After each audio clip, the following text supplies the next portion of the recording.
Surrounded by cars, surrounded by your father building cars, did you naturally just love the design and art side of it? How early was you when you started looking at things and picturing them different? Well, I started doing that as a kid because what my father and the crew at Jean's shop were doing is they were modifying. So I was watching those modifications, but the first time I remember being passionate about what was being modified was these lines on the van, and I was against it. And he said, no, we're going to do it. And I remember as a kid, 10 years old, I was crying because he wanted to put these lines on it. And that's when I really remember for the first time being passionate about something. And to this day, my dad and I would argue. He wanted to put it on because he didn't like it. It was a green metal flake van. This is back in the 70s. And it was a little bit blotchy, so he wanted to put these lines with a blend off of them to hide the blotchiness. But I thought it was really clean without the lines. And he put them on.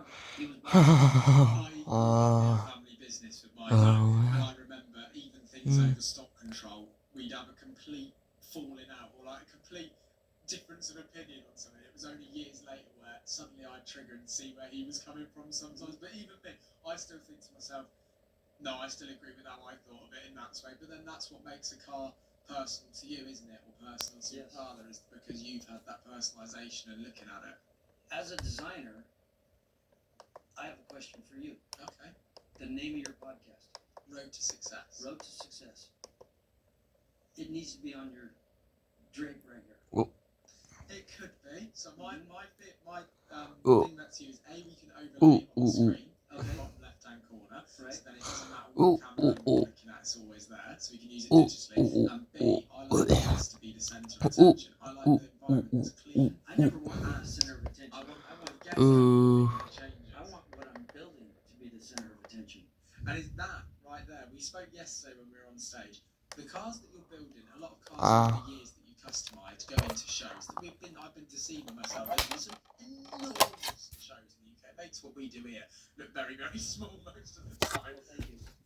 How competitive are you? And did that come with your father? When you enter the cars, you want to win, right? Well, definitely. That means I did my job. So it's interesting because things are changing in the car show market in America, where I grew up and it was based on what you did and how well you did it, and you would get more points for doing more things to a car. Now, I never thought that more was more. I was thought less was more, but it's what you do. You know, and what I'm talking about is if you had What you doing, honey? fenders took effort. So there's more points in a car show if you had fenders.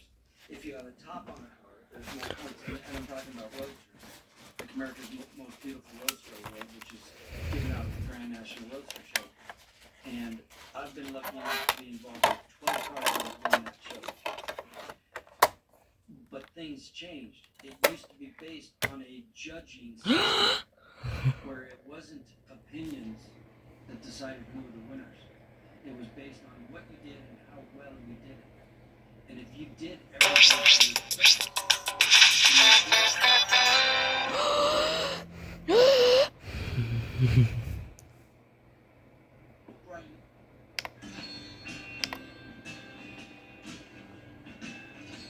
TikTok.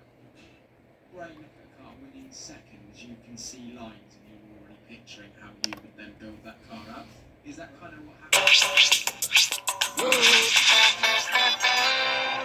because you look at everything, and it turned out that I never had taken any of my vacation time. I had worked there for 6.5 years. They owed me more in vacation time than I owed for the school. And that's how you got out of it. And I just said, well, look, I'm gonna go do this, and if I'm happy in the end, I'll come. I'll come back if you want me to come back. But if I love what I'm doing down there, I'm not coming back. And that's how we left. And I'm still friends to this day with my boss.